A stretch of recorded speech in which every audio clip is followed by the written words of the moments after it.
नमस्कार। Live series के special series Bihar चुनाव में काबा में मैं शिप्रा झा आप सभी का बहुत बहुत स्वागत करती हूं। एक बार फिर से हम आपके सामने हाजिर हैं कुछ और नए विधानसभा सीट के पूरे समीकरण को लेकर। जी हां, इस बार आप ये सवाल जरूर इस बार सुन रहे होंगे कि बिहार में काबा, लेकिन हम लेकर आए हैं बिहार चुनाव में काबा। मतलब ये कि चुनावी हलचल क्या हो रही है, उस विधानसभा सीट पर किस तरीके से रणनीति बनाई जा रही है, नेताओं का दौरा चल रहा है, क्या कुछ वादे किए जा रहे हैं, उन तमाम चीजों पर लाइव सिटीज की नजर है। और इस पूरे विधानसभा सीटों पर बातचीत करने के लिए मेरे साथ हैं सीनियर जर्नलिस्ट ज्ञानेश्वर। एक एक करके मैं सारे विधानसभा सीटों के बारे में आपसे पूछूंगी और जानना चाहूंगी कि आखिर उस सीट पर क्या कुछ अभी चल रहा है।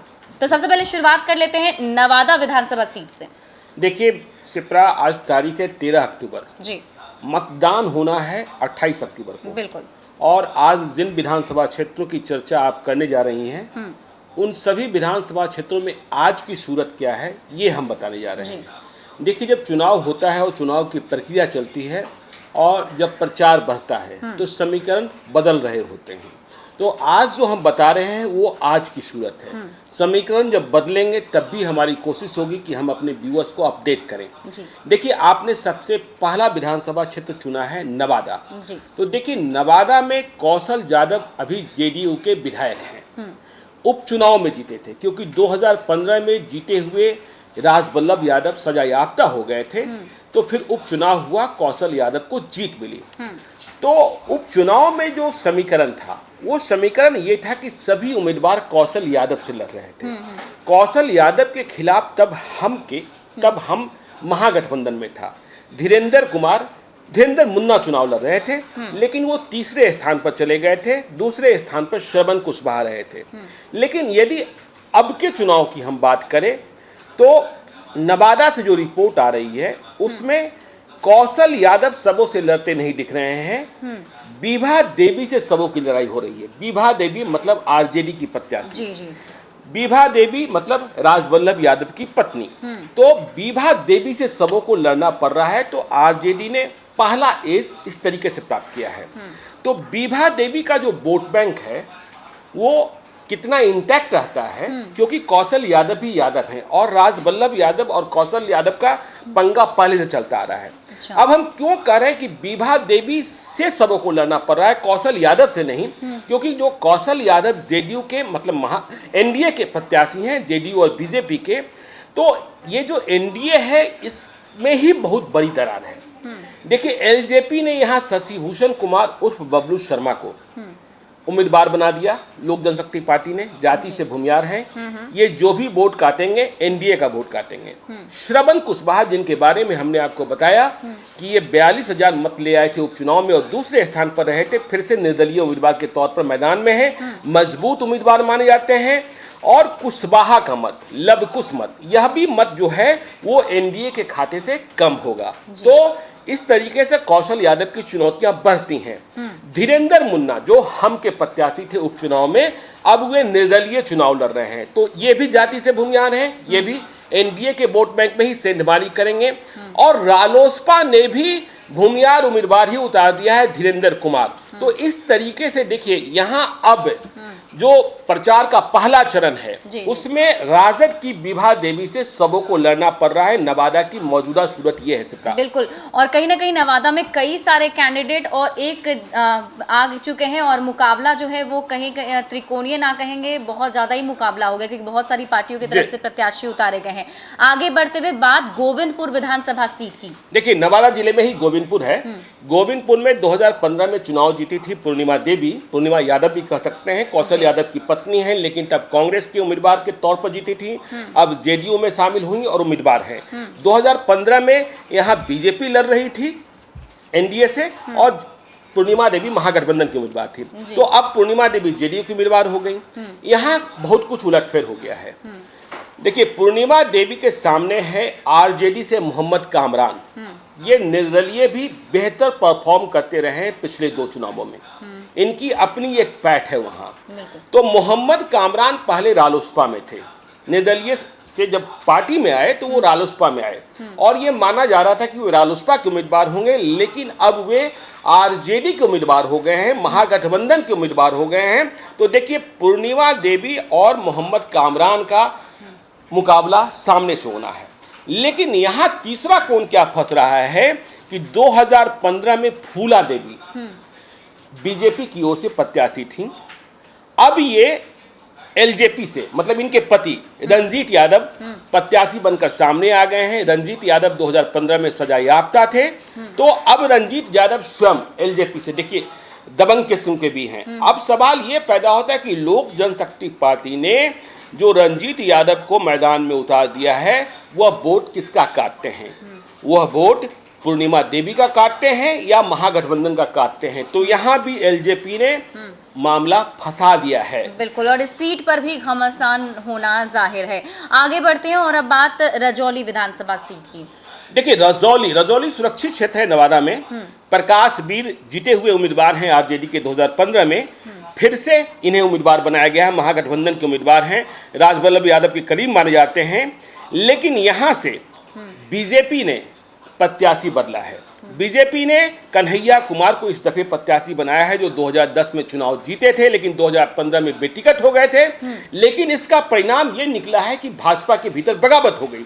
2015 में जो अर्जुन राम भाजपा के प्रत्याशी थे, वे बागी होकर निर्दलीय मैदान में आ गए हैं और यहाँ बगावत का झंडा बुलंद किए हुए हैं। देखिए, यहाँ एलजेपी ने प्रत्याशी नहीं दिया है, लेकिन जो बगावत है वह सिर्फ एनडीए में ही नहीं है, आरजेडी में भी बगावत है। देखिए, प्रकाश वीर का टिकट कटवाने के लिए और खुद चुनाव लड़ने के लिए प्रेमा चौधरी बहुत मजबूती से लगी हुई थी। यूथ आरजेडी से जुड़ी हुई हैं, जिला परिषद से भी वास्ता है। तो प्रेमा चौधरी को टिकट नहीं मिला तो वो मैदान में आ गई हैं। तो अर्जुन राम एनडीए का वोट काटेंगे और प्रेमा चौधरी जो है महागठबंधन का वोट काटेगी। ये सूरत है, यानी कि दोनों ही तरफ प्रॉब्लम है, क्योंकि यहाँ पे निर्दलीय जो है वो खेल बिगाड़ सकते हैं किसी भी कैंडिडेट का।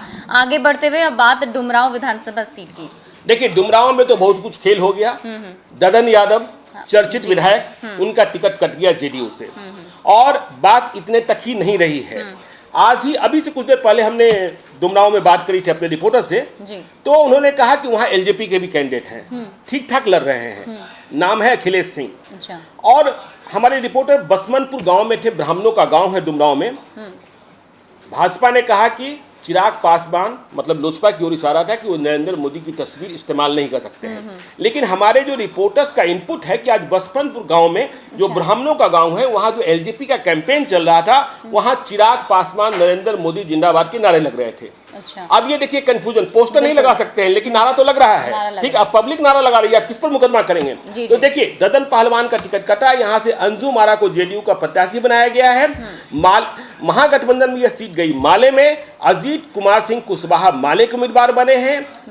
तीसरा कौन फंसा है? अखिलेश सिंह ने, एलजेपी के उम्मीदवार हैं, एलजेपी के बक्सर जिला अध्यक्ष भी हैं। ददन पहलवान निर्दलीय आ गए हैं। और ददन पहलवान किसका वोट काटेंगे, देखने वाली बात होगी। महागठबंधन का वोट काटते हैं यादव होने के नाते, या बेस वोट जेडीयू का भी काटते हैं। सुनील कुमार सिंह उर्फ पप्पू यादव, ये राजद से चुनाव लड़ना चाहते थे, ये भी निर्दलीय मैदान में आ गए हैं। और देखिए, महाराजा डुमरांव महाराजा की फैमिली से सिवान विजय सिंह भी आए हैं, लेकिन अभी बहुत कुछ करते दिखाई नहीं पड़ते हैं। तो यहाँ लड़ाई जो अभी है वो अंजुम आरा, अजीत कुमार सिंह कुशवाहा और अखिलेश सिंह के बीच होती दिखाई पड़ रही है। सिप्रा, बिल्कुल, तो डुमरांव की परिस्थिति की बात हमने कर ली है।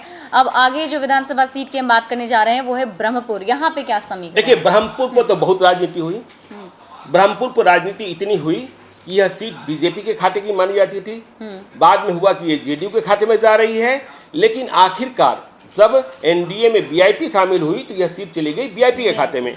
देखिए, इस सीट के लिए एनडीए में जेडीयू से दिलमणि मिश्रा, बीजेपी से संतोष रंजन राय, सुप्रीम कोर्ट के चीफ जस्टिस के दामाद, तमाम लोग उम्मीदवार थे। लेकिन पूरा समीकरण गड़बड़ा गया और समीकरण ऐसा गड़बड़ाया कि यह सीट गई बीआईपी के खाते में, मुकेश सहनी की पार्टी में। तो अब सूरत यह है कि शंभू यादव यहां से आरजेडी के उम्मीदवार हैं।